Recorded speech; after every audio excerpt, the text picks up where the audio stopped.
Assalamualaikum warahmatullahi wabarakatuh. Perkenalkan, nama saya Nurul Husna dari Prodi Biologi Fakultas Sains dan Teknologi Universitas Islam Negeri Araniri dengan NIM 1807031100. Nah, pada kesempatan kali ini saya akan meringkas hasil dari webinar yang berjudul tentang dinamika Arlindo dan upwelling di perairan Indonesia. Pada poin pertama, saya akan menjelaskan pengertian dari upwelling. Upwelling merupakan kenaikan massa air dari kolom air yang paling dalam menuju ke permukaan. Kenaikan ini akan membawa air yang relatif dingin kemudian mendinginkan ke permukaan, dan kenaikan ini juga akan membawa massa air yang kaya akan nutrien. Massa air yang kaya akan nutrien sangat bermanfaat bagi pertumbuhan fitoplankton.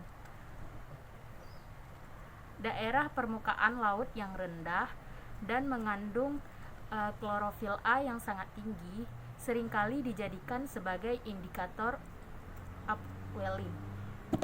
Selain itu, angin juga berfungsi dan berpengaruh bagi upwelling atau disebut juga dengan transport Ekman.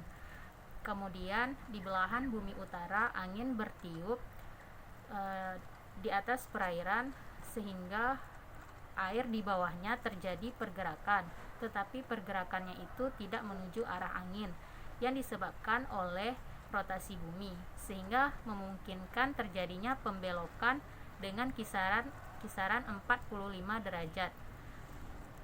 Kemudian permukaan akan membawa massa air dan digolongkan terus sampai ke dalam sehingga dapat menembus transport Ekman tersebut. Karena adanya suatu pembelokan, maka akan dikenal juga dengan sebutan ekuator upwelling. Maksud dari ekuator upwelling ini adalah massa air yang menggantikan dari bawah agar menyeimbangi hilangnya massa air dari atas. Kemudian upwelling di Laut Sulawesi suhunya itu hangat, dipengaruhi oleh angin laut yang terkena hambatan atau adanya penahan sehingga angin tersebut tidak dapat terbawa. Kemudian upwelling di Laut Maluku suhunya itu dingin karena dipengaruhi tidak ada hambatan atau penahan angin laut sehingga angin tersebut dapat terbawa. Selanjutnya pada poin kedua yaitu mengenai pembahasan Arlindo atau disebut juga dengan arus lintas Indonesia.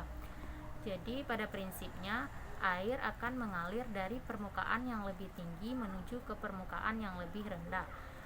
Kemudian karena adanya suatu dorongan yang secara general, maka Arlindo akan mengalir dari Pasifik menuju ke lautan India. Kemudian dinamika di lautan India secara otomatis dan secara internal akan masuk melalui lautan India menuju ke Indonesia. Cukup sekian hasil dari ringkasan saya. Mohon maaf atas segala kekurangan dan kesilapan kata. Saya akhiri, wabillahi taufiq wal hidayah. Assalamualaikum warahmatullahi wabarakatuh.